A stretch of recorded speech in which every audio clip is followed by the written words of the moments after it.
I have always been interested in foreign affairs. I was kind of like a bit of an odd kid in that sense. So I was a child of the 80s, and growing up, people were my heroes like General Colin Powell and others.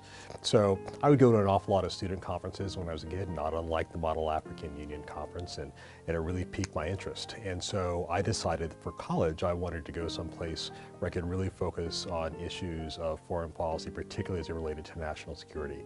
So in my case, that's why I decided to go to the United States Naval Academy.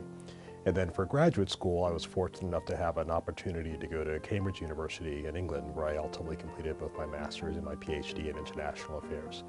And then, to make a long story short, after over the course of several years spending time in academia and working in think tanks, I had the opportunity to be a politically appointed senior official in the Department of State under President Obama.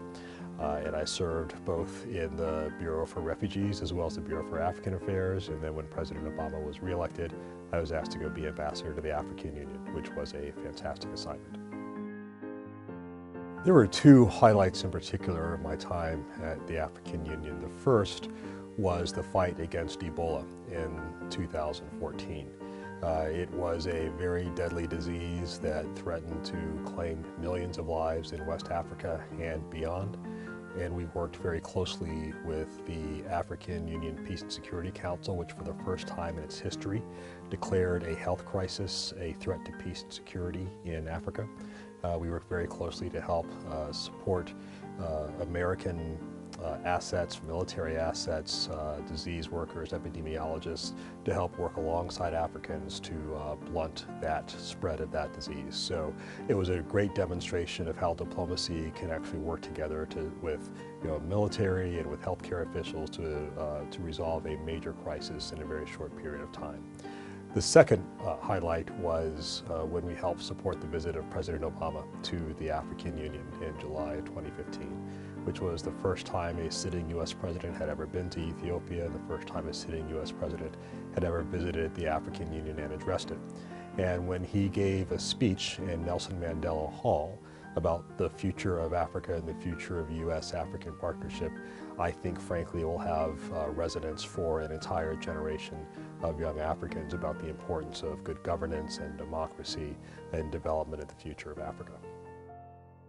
My interest in Africa, I think, starts from even before I was born. So my father was one of the first volunteers with Operation Crossroads Africa in what was then Northern Rhodesia, now Zambia, in 1964 when he was a college student at Morehouse College. So I would always grow up hearing about his time in Africa. And then when I went to college, I took all of the African courses the Naval Academy offered, which were exactly two, one in African history and one in African politics. And then also met a number of African students when I was in grad school in England and continued to follow it. And so I ultimately married a daughter of the continent. My wife is Ethiopian, who was born in Addis Ababa and emigrated to the States when she was 4. And I believe that Africa is extremely important both for its own sake but also for the future of the world. Literally, one might argue that the future of humanity is African, given that by mid-century, a quarter of all humanity will be African. The growth of the youth bulge in the continent and what that means for both opportunities and challenges for Africa.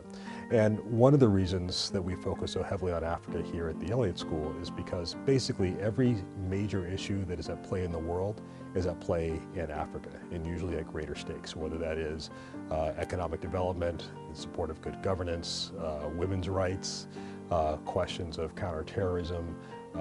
All of these things are of great significance in Africa, and we believe that if you're going to be a serious student of the world, you have to be a serious student of Africa as well. Africa has the potential to be the largest democratic region in the world for three really big reasons. The first is that there are 54 or 55 sovereign countries in Africa, depending on how you approach Western Sahara. The second is that all of the constitutive documents of the African Union explicitly talk about the importance of democracy and good governance. So when African states fulfill and live up to the obligations that they have committed for themselves, then it will necessarily trend towards stronger democracy and good governance.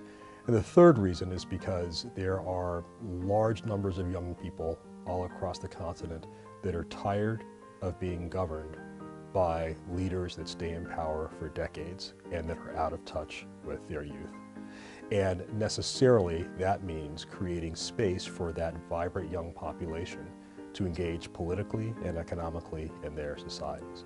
So the right question is, how can we continue to encourage those sorts of reforms so that that youthful energy can be harnessed? You can see this from Algeria to Ethiopia to South Africa, from Nigeria to Kenya, and everywhere in between. This is the most significant force that is at play in the continent right now, and it's vitally important for African leaders and for Friends of Africa to understand it and to support it.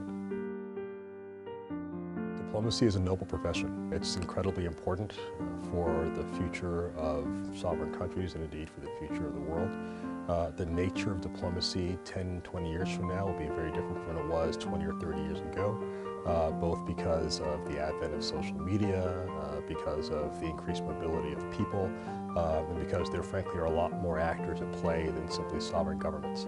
Nevertheless, it will continue to be a vitally important function, and it's one that if you have a passion for, I strongly encourage you to support, and if you're really serious about it, come join us here at the Elliott School. We'll give you the best training possible.